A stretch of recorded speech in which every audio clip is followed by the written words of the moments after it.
I want to introduce someone who is here to talk to you about why we are here walking today.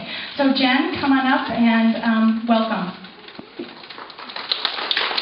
Hi guys. I was asked to talk after I had spoken up at Take Back the Night, the last sexual assault awareness event, and so I just got up and told my story. I'm at the counseling program here at Whitewater, and so this is kind of the reason why I got into counseling. So I don't know if a lot of you are students. You probably got the email this last week. There was another sexual assault just this week on campus. And so I thought about taking a moment of silence, but that's kind of not fair to those who didn't report their sexual assault that probably happened the same week on campus. And so a lot of people don't speak out or don't report because typically we think of somebody who's going to sexual assault us as a stranger, somebody hiding underneath bushes, someone that we don't know, that we're going to be a victim. But as you've seen the statistics, most of the time it is somebody that we are very familiar with, somebody that we've trusted. So my story began where I was at a pretty low-key party with my older brother, and I came to and had blood all over me and had his best friend on top of me. And so that was how I lost my virginity. That was the first experience I came into touch of what it was like to completely just be vulnerable and not have any control. And so the next year was hard. I didn't want to date anybody. I didn't want to actually have sex ever again in my entire life because it was scary. It wasn't going to be an awesome, memorable event like everybody else in my class was experiencing. So I kind of became close with my teachers because I was having a rough time in school. It created a lot of issues for me. I didn't want to go to school. And so one of the younger male teachers, he was married, but he was friends with my older brother, and he kind of really just favored me, and he really thought that, I was a special person, and he kind of built me back up, and he really helped me feel like I was important again, and I was special. And then he started doing things that were completely inappropriate in class. So it just became nonstop harassment. I couldn't go out in the hallways. I stopped going to school. And then I kind of got mad because I found out that he was sleeping with multiple of my classmates. So no longer was I even special to him. I meant nothing. I was just another girl in his little game. And so he was sleeping with other students, and I was the only one that came forward. And my high school didn't want to deal with it, so what they did was they told me they were going to help me graduate early.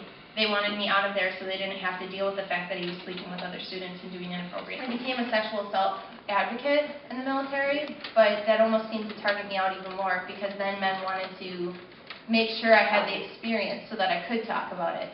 And so it became a vicious cycle of I was trying to support others who were being raped, but I continually then just had to bear that wonderful role that I had taken on.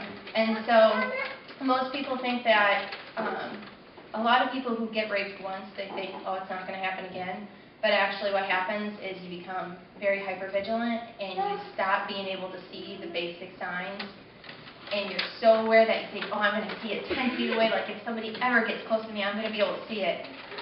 And you can't see it. And you're not going to expect it because you're going to try to believe that it's not going to happen again, but it can. And so I guess just my message is it can happen, and so many people don't report their story. And I know I'm so glad that there are people here today because I know that today in Whitewater, somebody's probably being sexually assaulted.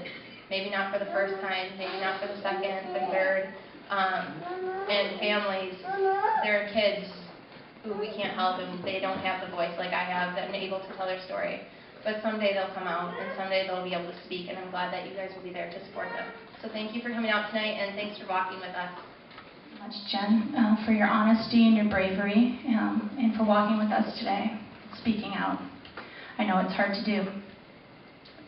This is the reason why we're walking today.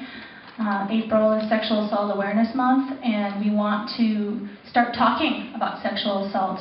It's a topic people don't want to talk about. It's hard to talk about, but if we want to stop this and prevent it from happening in the future to your sister, your daughter, your mother, we need to be talking about it. It's also very important that we have men involved in this, as men primarily are perpetrators of sexual assault. So thank you to you guys for out here today walking and making a statement to other men that sexual abuse and gender-based violence is not tolerated in our community.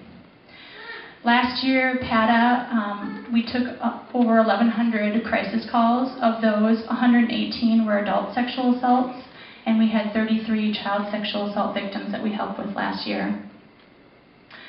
As Jen said, it's one of the most underreported crimes. At a rate of 60% of victims of sexual assault don't report their crime. So it's very important that if someone talks to you about an experience that they've had, that you believe them. And believing someone is what someone who's survived an assault needs.